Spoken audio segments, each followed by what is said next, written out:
Osteoarthritis क्या है? ये घुटना है, ये थाई बोन है, ये नी है। इसको हम घुटना बोलते हैं। ये जो व्हाइट कलर का जो देख रहे हैं ये कार्टिलेज है। जब भी इस कार्टिलेज में घिसाई चालू हो जाता है, जिसको हम हमारे लैंग्वेज में डीजनरेशन बोलते हैं, तो ये अपने को ऑस्टियोआर्थराइटिस बोलते हैं। इसको हम आर्थराइटिस बोलते हैं। शुरुआत में आपको घुटने में दर्द आना चालू होएगा। कभी-कभी रेस्ट करने के बाद स्टिफनेस आएगा, स्वेलिंग हो सकता है एंड आपका जैसे-जैसे अगर ये बढ़ता जाएगा तो आपके घुटने बेंड हो सकते हैं। फ्रंट साइड में भी बेंड हो सकते हैं, आगे में भी बेंड हो सकते हैं, उठना-बैठना मुश्किल हो सकता है, सीढ़ी चढ़ना-उतरना मुश्किल हो सकता है, नीचे ज़मीन पे पलाठी मार के बैठ के उठना मुश्किल हो सकता है। तो ये सब जो इनिशियल स्टेज में है, पेन है, स्टिफनेस है एंड स्वेलिंग है। बुजुर्गों में सबसे इम्पोर्टेंट है, most common reason osteoarthritis elderly people में ही होता है, यू आर राइट। बट बच्चों में भी हो सकता है, जिसको हम जुवेनाइल आर्थराइटिस बोलते हैं या रूमेटॉइड आर्थराइटिस जो बोलते हैं, वो यंगर एज ग्रुप में भी हो सकता है। Osteoarthritis usually you will see 50-55 के बाद में 55 के बाद में आप दे सकते हैं। But rheumatoid arthritis you will see in a younger age group 20, 25, 30, 35 years old. Juvenile arthritis काफ़ी बच्चों में। आर्थराइटिस डिपेंड करता है ऑस्टियोआर्थराइटिस किस स्टेज पे हम पेशेंट को देख रहे हैं। इसके 4 स्टेजेस हैं, जो अर्ली स्टेज है, stage 1, stage 2, stage 3, stage 4। Usually stage 1 और स्टेज 2 में अपन दवाई, फिजियोथेरेपी, पेन किलर्स एंड जो कार्टिलेज रीजनरेटिंग ड्रग्स है, देन मसल स्ट्रेंथनिंग में हैमस्ट्रिंग स्ट्रेंथनिंग मसल्स हो गया है एंड क्वाड्रिसेप्स स्ट्रेंथनिंग मसल्स करेंगे, स्ट्रेंथनिंग एक्सरसाइजेस करेंगे, तो it will help in the initial stage. उस स्थिति में इंजेक्शन पीआरपी हो गया है और injection GFC growth factor concentrate है, आजकल नया चला है एक्सोसोम्स। तो ये सब क्या है, इसको स्टेज 1 और स्टेज 2 में काफ़ी हेल्प कर सकता है। स्टेज 3 और स्टेज 4 में ये सब ट्राई करना ज़रूरी है। इसमें ये नहीं है कि नहीं करना है, सारा का सारा ट्राई करिए। जो जितना दिन अगर आप बिना सर्जरी के अगर इन सब चीज़ों से करके निकाल सकते हैं, लाइफ़स्टाइल मॉडिफ़िकेशन जैसे नीचे ज़मीन पे पलाठी मार के नहीं बैठना, इंडियन टॉयलेट यूज़ नहीं करना, सीढ़ी चढ़ के नीचे नहीं उतरना। ये सब आप जब तक अपन करते रहेंगे कि आपका घुटना सही रहेगा।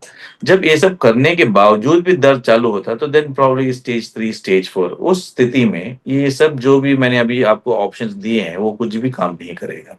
उस स्थिति में फिर आपने को सर्जरी के बारे में ही सोचना है। सर्जरी के काफ़ी ऑप्शंस हैं। हाई टिबियल ऑस्टियोटॉमी है, वो हो सकता है। फिर नी रिप्लेसमेंट है, टोटल नी रिप्लेसमेंट है या कोई एक भाग ही खराब हुआ है घुटने में, तो पार्शियल नी रिप्लेसमेंट बोलते हैं। वो सब अपन ऑप्शंस अवेलेबल है जो अपन अवेल कर सकते हैं।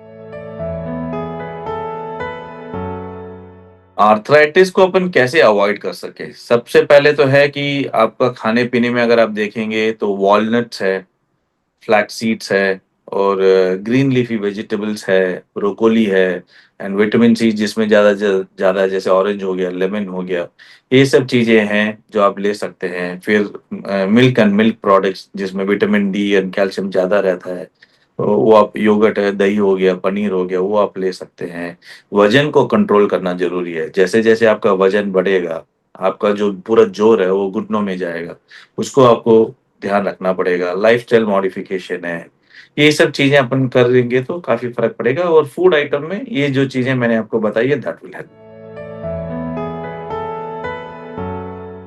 क्या होता है जभी भी मौसम चेंज होता है तो बायोमेट्रिक प्रेशर और जो ह्यूमिडिटी वो बदलता है और घुटने का भी प्रेशर उसी के हिसाब से बदलता है और नर्व्स पे भी इसका असर होता है। इसीलिए जभी भी अपन कोल्ड वेदर हो या कोई एसी रूम से में रहते हैं और सुबह उठने में उनको स्टिफनेस ज़्यादा रहती है, यही कारण है। तो उन सब चीज़ों को अपने को देखना है कि कैसे अपन वार्म रख सकते हैं घुटने को, क्योंकि जभी भी ठंडे मौसम में जाते हैं तो ब्लड सप्लाई भी क्या है, वो जो थोड़ा कम हो जाता है उस एरिया में। तो यही कारण है कि ठंडे मौसम में दर्द बढ़ जाता है। क्योंकि आर्थराइटिस जभी भी अगर आप इलाज नहीं करेंगे, स्टेज 1 और स्टेज 2 क्या होएगा, जब इनिशियल स्टेज में अगर रहेंगे, तो ये ग्रेजुअली स्टेज बढ़ता जाएगा। जब स्टेजेस बढ़ते जाएँगे, तो आपके लिए उठना-बैठना मुश्किल हो जाएगा। आपका खुद का दिनचर्या काम का आपका खुद का काम जो है, वो करना मुश्किल हो जाएगा। आपके घुटने बेंड हो जाएँगे, आपके आगे के ऐसे भी साइड से भी बेंड हो जाएँगे, आगे में भी बेंड हो जाएँगे। और इसी के साथ चलते रहेंगे तो कभी ऊबड़-खाबड़ जगह में गए, गिरने के चांसेस रहते हैं, तो वो आप गिर जाएँगे, तो फ्रैक्चर होने के चांसेस हैं। और प्लस क्या होता है कि जब पेशेंट को कोई इलाज नहीं करते हैं, तो दर्द बढ़ता जाता है, तो फिर वो अपनी एक ही जगह पे बैठा रहता है, वो उठता-फिरता नहीं है। एक एक काम करने के लिए 10 बार सोचता है कि उठे कि नहीं, जिसको हम सेडेंटरी लाइफ़स्टाइल है। फिर उन पेशेंट्स में डायबिटीज़ है, हाइपरटेंशन है या कार्डियक प्रॉब्लम अगर पहले से ही है, तो और खराब होने के चांसेस है क्योंकि कोई फिज़िकल एक्टिविटी है नहीं, बैठे रहते हैं, खाना हुआ बैठे हैं, पूरा दिन ऐसे ही निकालते हैं। तो फिर दूसरे जो मेडिकल कंडीशंस है, वो सब वर्सन हो सकता है। It is not an ideal situation. अगर कभी भी दर्द हो, कैसा भी दर्द हो, अपने को ध्यान रखना ज़रूरी है। तो आपके कोई भी जो भी डॉक्टर आपके ऑर्थोपेडिक डॉक्टर है, आप उनसे मिलिए, उनसे सलाह करिए, आपके लिए काफ़ी फ़ायदेमंद रहेगा। जैसे मैंने आपको बताया ये स्टेजेस पे ही इलाज होता है। समझ लीजिए कोई मेरे पास स्टेज 1 में आता है, तो सिंपल मेडिकेशंस, फिजियोथेरेपी और लाइफ़स्टाइल मॉडिफ़िकेशन से ठीक हो जाएगा बंदा, उसको इतना तकलीफ नहीं होगा। स्टेज 2 में भी आता है तो थोड़ा उनको ज़्यादा टाइम लग सकता है, प्रॉब्ली फ्यू मोर वीक्स। तो इतना ही टाइम लगता है। जैसे ही अर्लियर स्टेज में आते हैं तो उनका इलाज भी ईज़िली हो जाता है और फ़र्क भी काफ़ी अच्छे से पड़ जाता है। स्टेज 2 और स्टेज 3 में आप इंजेक्शन पीआरपी भी यूज़ कर सकते हैं। तो इससे क्या रिकवरी थोड़ा फ़ास्ट हो सकता है। जभी भी अपन इलाज करते हैं इन सब चीज़ों से फ्यू मंथ्स के लिए या फ्यू ईयर्स के 1 या 2 साल के लिए अच्छा रहता है। और जब आप नी रिप्लेसमेंट जब एंड स्टेज हो जाता है, जब ये सब फेल हो जाते हैं, तो नी रिप्लेसमेंट करना होता है।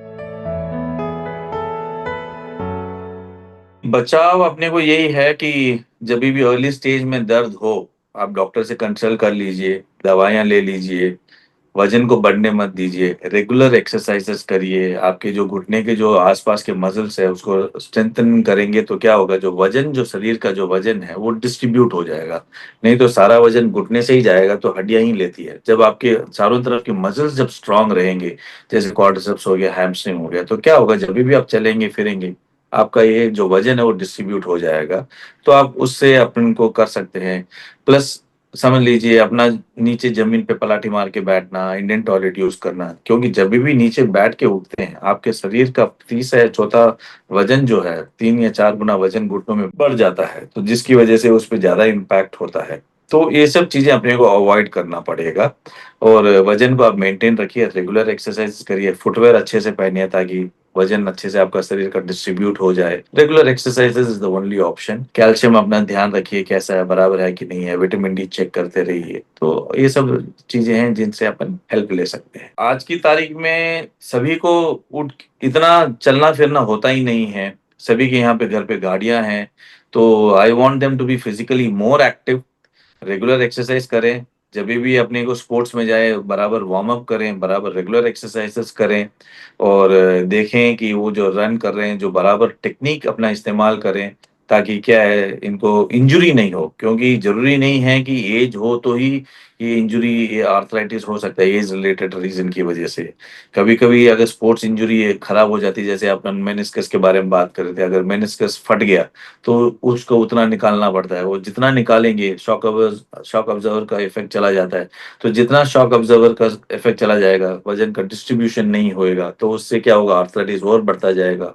जैसे आपने लिगामेंट का पूछा था, एसीएल और ये इंजरी हुई, काफ़ी लोग मेरे क्लिनिक में रहते हैं, एसीएल के बगैर ही घूमते रहते हैं, सर्जरी के डर की वज़ह से करवाते ही नहीं हैं। उन सब लोगों में क्या होगा, ये सब चीज़ें जो आर्थराइटिस बढ़ती जाएगी क्योंकि नॉर्मल एसीएल जिनका नॉर्मल है और जिनके पास नहीं है, इंजरी की वजह से चला गया है, वो उनमें आर्थराइटिस थोड़ा फास्ट सेट इन होता है। वज़न का ध्यान रखें, बराबर टेक्निक यूज़ करें, रेगुलर एक्सरसाइज करें, पीना पानी अच्छे से पिएँ ताकि क्या लुब्रिकेशन शरीर में अच्छे से बोन में अच्छे से पानी का डिस्ट्रीब्यूशन होए। तो ये सब चीज़ें हैं जो यंग जनरेशन कर सकती हैं, ध्यान रख सकते हैं। थोड़ा वो मैं चाहता हूँ कि वो एक्टिव रहे, सारे एनी टाइम ये लोग फ़ोन में ही रहते हैं, तो स्पोर्ट्स तो है ही नहीं, जाते ही नहीं हैं। Any time they are in phone या टेलीविज़न में रहते हैं। तो मैं चाहता हूँ कि रेगुलर अपना दोस्तों के साथ नीचे जाएँ, खेलें, स्पोर्ट्स में इन्वॉल्व रहें। आउटडोर स्पोर्ट बहुत ज़्यादा इम्पोर्टेंट है ये हेल्थी रहने के लिए। तो ये सब चीज़ों में इन्वॉल्व रहेंगे तो बच्चों का लाइफ़ अच्छा रहेगा।